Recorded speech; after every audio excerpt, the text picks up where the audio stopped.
अरे खोप्यामधी खोपा सुगरणीचा चांगला, देखा पिलासाठी तिनं झोका झाडाले टांगला.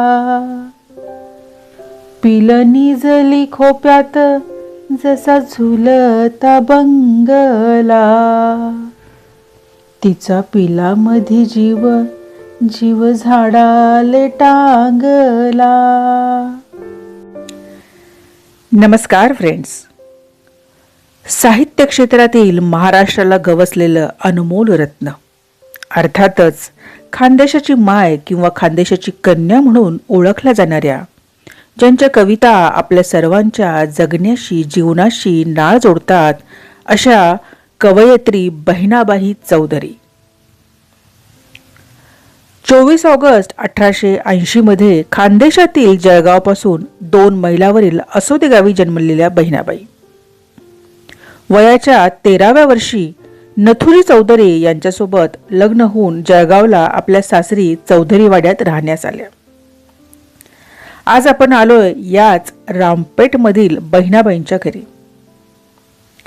बहिणाबाई चौधरी मेमोरियल ट्रस्टच्या सहाय्याने याच घराचे रूपांतर बहिणाई स्मृती या संग्रहालयात केलेले आहे.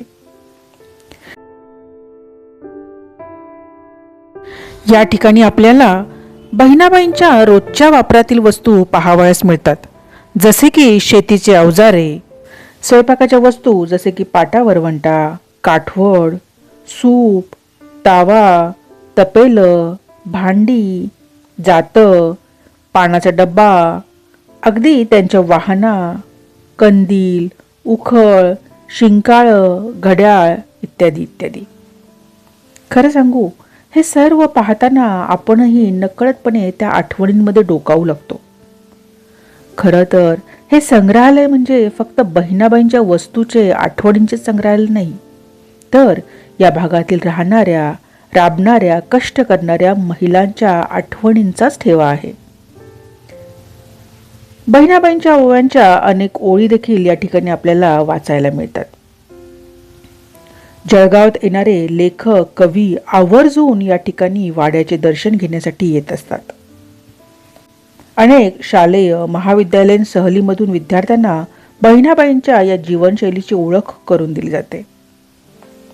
बहिणाबाईंच्या स्मरणतिथी दिवशी विविध कविता वाचनाचे कार्यक्रम देखील या ठिकाणी आयोजित केले जातात. वाड्याच्या वरच्या मजल्यावर छोटेसे ग्रंथालय बनवण्यात आलेले आहे. शांतपणे बसून बहिणाबाईंच्या तसेच इतरही लेखक कवींच्या लिखाणाचा आनंद तुम्ही या ठिकाणी घेऊ शकता. बहिणाबाईंचे सुपुत्र श्री सोपानदेव चौधरी यांनी आपल्या आईच्या कविता जेव्हा आचार्य अत्रेंना वाचायला दिल्या, तेव्हा त्यांनी जवळजवळ ओरडूनच सोपानदेवांना सांगितलं, अहो, हे तर 52 कशी सून आहे. हे महाराष्ट्रापासून लपवून ठेवणं म्हणजे गुन्हा आहे, गुन्हा. जुन्यात झळकणारी आणि नव्यात चमकणारी अशी त्यांची कविता आहे. खरं तर आचार्य अत्रेंच्या पुढाकारानेच मग हे सोनं संपूर्ण जगासमोर आलं आणि एक अनोखं दालनच साहित्यामध्ये खुलं झालं. बहिणाबाई आपलं सुखदुःख, आपले रोजच्या जीवनातील अनुभव आणि आपलं शहाणपण, सुजानपण अखंडपणे जाता येता, काम करता करता गुणगुणत राहायच्या. याला कविता म्हणतात हे त्यांच्या गावीही नव्हते. अरे संसार संसार जसा तावा चुल्यावर, आधी हाताला चटके तेव्हा मी येते भाकर. जसं फुलणं फुलांचा आणि वाहनं हा पाण्याचा सहज गुणधर्म असतो, अगदी तसंच गाणी गाणं हा बहिणाबाईंचा सहज धर्म होता.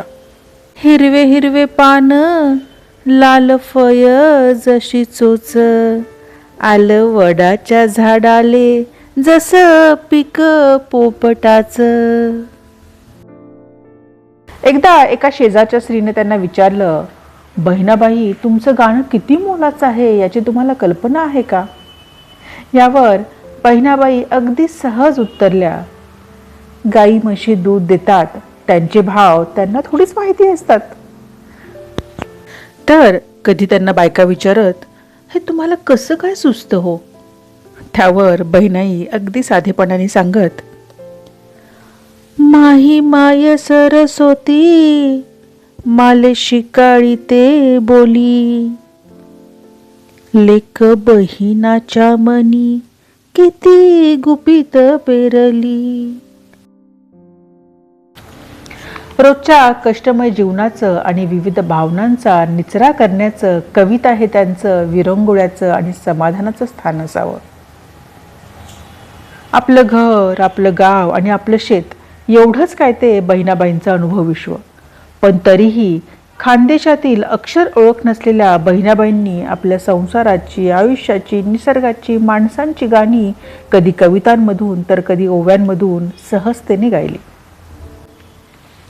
सासर माहेर अशी दोन्हीही शेतकरी कुटुंब आणि नवरा, दीर, नणंद, जाऊ, सासू सासरा, मुलं हेच त्यांचं जग.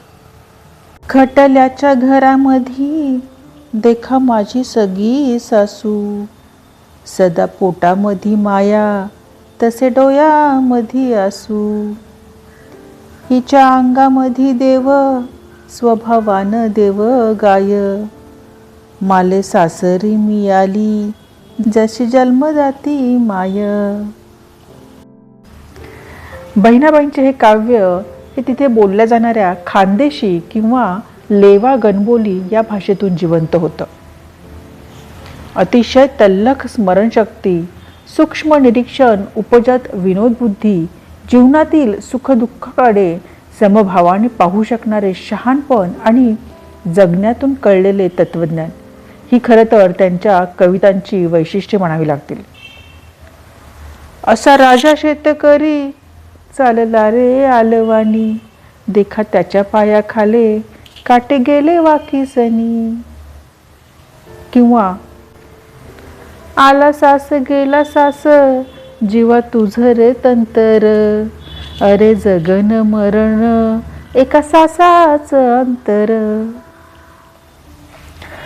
वयाच्या 71व्या वर्षी बहिणाबाईंचा मृत्यू झाला.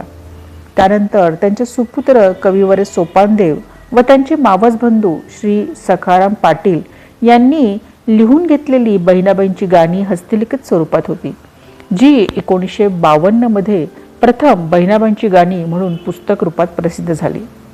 त्यांच्या एकूण 116 रचनांचा संग्रह आपल्याला पाहावयास मिळतो, वाचावयास मिळतो.